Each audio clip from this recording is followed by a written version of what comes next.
हिंद। कैसे हैं आप सभी? उम्मीद करते हैं बहुत ही अच्छे होंगे और आपकी तैयारी एकदम अच्छी चल रही होगी। देखिए, जैसा कि हम आप सभी को पता है, Uttar Pradesh police computer operating जो परीक्षा है उसके रिगार्डिंग प्रैक्टिस सेट सॉल्व करा रहे हैं, जिसमें हम ऑलरेडी आपको 2 प्रैक्टिस सेट सॉल्व करा चुके हैं। प्रैक्टिस सेट के माध्यम से हम आपको जो 40% सामान्य अध्ययन के हैं वो सॉल्व कराते हैं और 80% जो कंप्यूटर के हैं वो सॉल्व कराते हैं। तो ऑलरेडी हम 2 प्रैक्टिस सेट सॉल्व करा चुके हैं, यानी कि 80 और 80 तो प्रैक्टिस सेट में 160 कंप्यूटर के प्रश्न सॉल्व करा चुके हैं और 80 सामान्य अध्ययन के प्रश्न सॉल्व करा चुके हैं। आपकी जानकारी के लिए बता दें, ये जो प्रैक्टिस सेट है वो हम यूथ कंपटीशंस की जो प्रैक्टिस सेट है और PYQ है उस किताब को सॉल्व करा रहे हैं। तो आप लोग अनिवार्य रूप से हमारे चैनल से जुड़ जाइए, क्योंकि यहाँ से आपको एग्जाम में बहुत फायदा होने वाला है। चलिए हम प्रैक्टिस सेट नंबर 3 को सॉल्व कराते हैं। देखिए, Uttar Pradesh police computer operator परीक्षा प्रैक्टिस सेट नंबर 3। ध्यान रखेंगे, जो लोग पहली बार चैनल पे आए हैं चैनल को सब्सक्राइब कर लेंगे और पुराने जो मैं 2 सेट करा चुका हूँ उनको अनिवार्य रूप से देख लेंगे। पहला क्वेश्चन है, गरीबी उन्मूलन के लिए प्यूरा मॉडल अपनाने का समर्थन किसने किया था? तो ये जो प्यूरा मॉडल अपनाने का समर्थन डॉक्टर APJ अब्दुल कलाम का ये सपना था या फिर बोले ड्रीम प्रोजेक्ट था। और नंबर 2 पे चलते हैं, नेटिविटी चर्च कहाँ स्थित है? नेटिविटी चर्च जो है वो है बेथलेहम में स्थित है। प्रश्न नंबर 3, पर्यटन को बढ़ावा देने के लिए भारतीय रेल ने निम्नलिखित में से किस राज्य में पेल्स ऑन व्हील्स गाड़ी चलाई है? पेल्स ऑन व्हील्स गाड़ी राजस्थान में चलाई है। प्रश्न नंबर 4, डाक वितरण में तीव्रता लाने के लिए भारत में पिन कोड प्रणाली की शुरुआत कब की गई? देखिए, पिन कोड की जो हमारा पिन कोड होता है वो 6 डिजिट का होता है और पिन कोड को ही जिप कोड कहते हैं।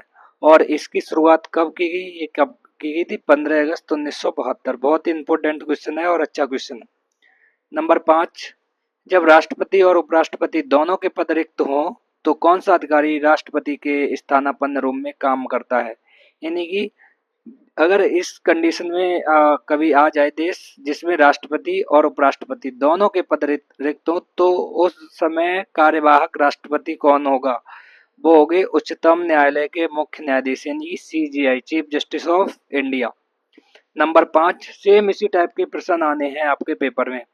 भारत के राष्ट्रपति के पद को भरने के लिए निर्वाचन का आयोजन निम्नलिखित में से कौन करता है? देखिए, राष्ट्रपति का पद हो चाहे उपराष्ट्रपति का पद हो चाहे मुख्यमंत्री का पद हो, ये सभी काम किसके हैं? भारत के निर्वाचन आयोग के।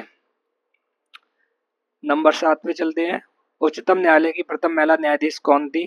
तो देखिए, उच्चतम न्यायालय की प्रथम महिला न्यायाधीश जो थी वो थी फातिमा देवी। कौन? फातिमा देवी।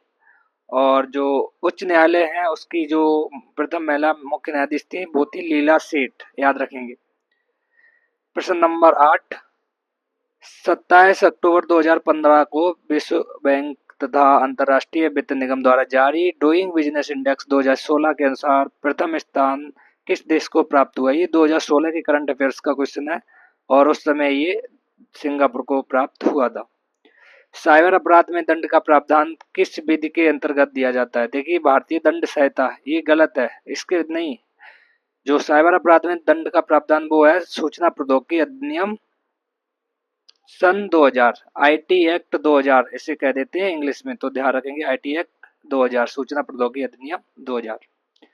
प्रश्न संख्या 10, महिलाओं को सुरक्षित यातायात सुविधा प्रदान करने के लिए निम्नलिखित में से किस राज्य में महिला सुरक्षा सुविधा से युक्त निर्भया बसों का संचालन किया गया? यहाँ पे पूछा गया निर्भया बसों का संचालन किस राज्य ने किया?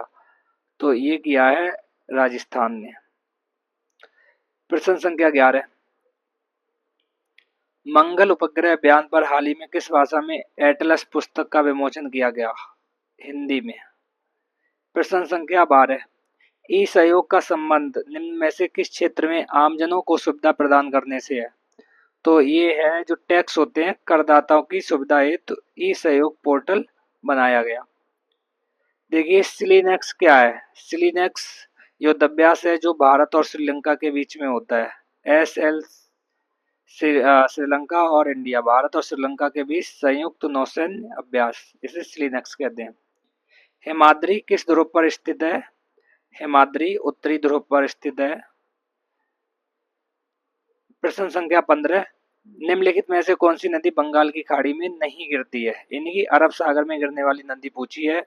ताप्ती यही नहीं गिरती है, महानदी गिरती है, कावेरी गिरती है और गोदावरी भी बंगाल की खाड़ी में गिरती है।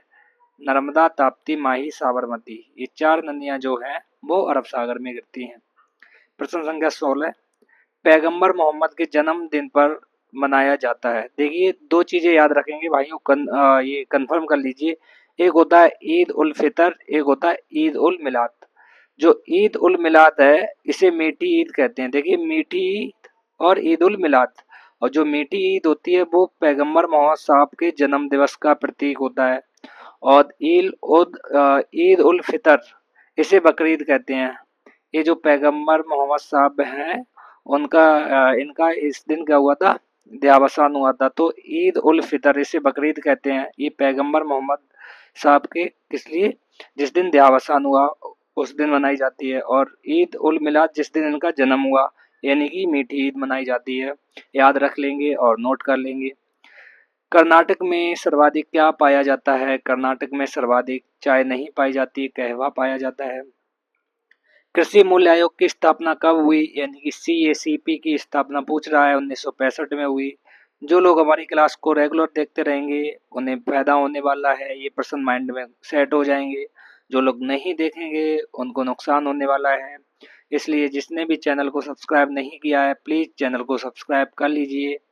उत्तर प्रदेश में कौन सी पेयजल योजना है? उत्तर प्रदेश में गोकुल बैराज योजना है। कौन सी योजना है? गोकुल बैराज पेयजल योजना। प्रश्न संख्या 20 पर चलते हैं भाइयों। भारतीय राष्ट्रीय कांग्रेस के प्रथम मुस्लिम अध्यक्ष कौन थे? तो ये थे बदरुद्दीन तैयब जी, प्रथम मुस्लिम अध्यक्ष थे। प्रश्न संख्या 21, विटीकल्चर किसे कहते हैं? अंगूर की खेती को विटीकल्चर कहते हैं। देखिए केचुआ पालन या केचुआ उत्पादन वर्मीकल्चर होता है। सेरीकल्चर सिल्क उत्पादन होता है। अंगूर की खेती को विटीकल्चर कहते हैं। राष्ट्रीय मानवाधिकार आयोग में कुल कितने सदस्य होते हैं? 5 नहीं होते हैं, 7 नहीं होते हैं, 8 होते हैं। 8 याद रखेंगे। भारत में प्रथम महिला डायरेक्टर जनरल ऑफ पुलिस, यानी कि पहली महिला DGP कौन थी? ये थी कंचन चौधरी भट्टाचार्य। मुझे याद है उत्तर प्रदेश पुलिस में पूछा गया सवाल है ये, कंचन चौधरी भट्टाचार्य। और भारत में पहली महिला IPS ये किरण बेदी है। याद रखेंगे दोनों। चौराबाड़ी ग्लेशियर स्थित है। चौराबाड़ी ग्लेशियर केदारनाथ मंदिर के पश्चिम में स्थित है। माउंट टिटलिस स्थित है। माउंट टिटलिस स्विट्जरलैंड में स्थित है। किस तत्व का घनत्व सबसे अधिक होता है? लकड़ी का, कोयला, हीरा, coke, graphite. According to option हीरे का घनत्व सबसे अधिक होता है। चलिए प्रश्न संख्या 27, भारत में होम रूल आंदोलन किसके द्वारा शुरू किया गया था? ये शुरू किया गया था एनी बेसेंट और तिलक जी के द्वारा। काफी रिपीटेड सवाल हैं, यहीं से आते हैं। भारत में नई अर्थव्यवस्था यानी कि LPG नीति कब लागू हुई? ये 1991 में हुई थी लागू। LPG की बात चल रहा है। धर्मनिरपेक्ष राज्य किसे कहते हैं? जिसका अपना कोई धर्म ना हो, जो नास्तिक हो यानी कि जो ईश्वर को ना मानता हो, वाह। जो धर्म विरोधी हो, जो लोगों की धार्मिक भावना को ध्यान में रखता हो, नहीं। जिसका अपना कोई धर्म नहीं हो उसे धर्मनिरपेक्ष कहते हैं। और भारत एक धर्मनिरपेक्ष राज्य है। भारत की संविधान सभा का अस्थायी अध्यक्ष कौन था? अस्थायी कौन थे? डॉक्टर सच्चिदानंद सिन्हा, 9 दिसंबर 1946 याद रखेंगे। स्थायी डॉक्टर राजेंद्र प्रसाद थे, 11 को बन गए थे। अभी हाल ही में निवारण पोर्टल्स का शुभारंभ केंद्रीय मंत्रालय द्वारा किया गया। निवारण पोर्टल्स का शुभारंभ रेल मंत्रालय द्वारा किया गया है। ठीक है भाइयों, 31 हो चुके हैं। जिसने चैनल को सब्सक्राइब नहीं किया प्लीज सब्सक्राइब कर लीजिए और जो भी डाउट है कमेंट में बता दीजिए। जातक कथाएं किससे संबंधित हैं? जातक कथाएं महात्मा बुद्ध से संबंधित हैं। देखिए महात्मा बुद्ध के पूर्व जन्मों की जो कहानियां वो जातक कथाओं में मिलती हैं। अभी हाल ही में संयुक्त राष्ट्र महासभा द्वारा सुरक्षा परिषद के किन नए सदस्यों को निर्वाचित किया गया है? इथियोपिया, बोलीविया, स्वीडन और कजाकिस्तान। विश्व में सबसे बड़ा संविधान किस देश का है? तो सबसे बड़ा लिखित संविधान भारत का है। सबसे छोटा संविधान बात करें तो अमेरिका का है। ब्रिटेन का ऐसा संविधान है जो लिखित नहीं ओनली मौखिक है। तीनों पॉइंट याद रखेंगे। गांधी को प्रभावित करने वाली पुस्तक अनटू दिस लास्ट के लेखक कौन है? देखिए, एक ऐसी पुस्तक जिससे महात्मा गांधी प्रभावित हुए थे और अहिंसा के पुजारी बने थे, ये रस्किन बॉन्ड की पुस्तक है। तो देखिए, रस्किन बॉन्ड की पुस्तकें काफी पूछी जाती हैं, और पूछा जाए अनटू दिस लास्ट पुस्तक के लेखक कौन है, तो रस्किन बॉन्ड है, और इसी ने गांधी जी को प्रभावित किया था। प्रश्न संख्या 36, इंदिरा गांधी राष्ट्रीय उड़ान अकादमी कहाँ है? ये उत्तर प्रदेश के रायबरेली में है। प्रश्न संख्या 37, भारत ने अपनी प्रथम मानव विकास रिपोर्ट कब जारी की थी? ह्यूमन डेवलपमेंट इंडेक्स भारत ने 2002 में जारी किया था। प्रति व्यक्ति आय, साक्षरता और जीवन प्रत्याशा के आधार पर जारी किया जाता है। प्रश्न संख्या 38, ओजोन उच्च ऊर्जा की विकिरण को अवशोषित कर जैव जगत की रक्षा करती है। ओजोन जो होती है वो अल्ट्रावायलेट रे यानी कि यूवी रे से रक्षा करती है। सूर्य की जो हानिकारक किरणें हैं वो पृथ्वी तक नहीं आने देती है ओजोन परत। प्रश्न संख्या 39, परम शून्य को किस प्रकार परिभाषित किया जाता है? वह तापमान जिस पर सब आणविक गति बंद हो जाती है उसे परम शून्य ताप कहते हैं। और अंतिम प्रश्न है, प्लीज दोस्तों जिसने भी सब्सक्राइब नहीं किया वो सब्सक्राइब कर लीजिए, और इससे पहले वाले जो भी 2 प्रैक्टिस सेट मैं करा चुका हूँ वो नहीं देखे वो देख लीजिए। अगली वीडियो में हम इसी का प्रैक्टिस सेट नंबर 3 का कंप्यूटर का जो पार्ट है उसे लेके आएंगे, जिसमें 80 क्वेश्चन होंगे। प्रश्न संख्या 40, उत्तर और दक्षिण भारत को कौन सी पर्वत श्रृंखला अलग करती है? यहाँ पे लोग कंफ्यूजन हो जाते हैं विंध्याचल और सतपुड़ा, बट विंध्याचल बिल्कुल सही आंसर है। ठीक है, उत्तर और दक्षिण भारत को विंध्याचल पर्वत श्रृंखला अलग करती है। चलिए दोस्तों, धन्यवाद वीडियो देखने के लिए। मिलते हैं अगली वीडियो में। Bye bye.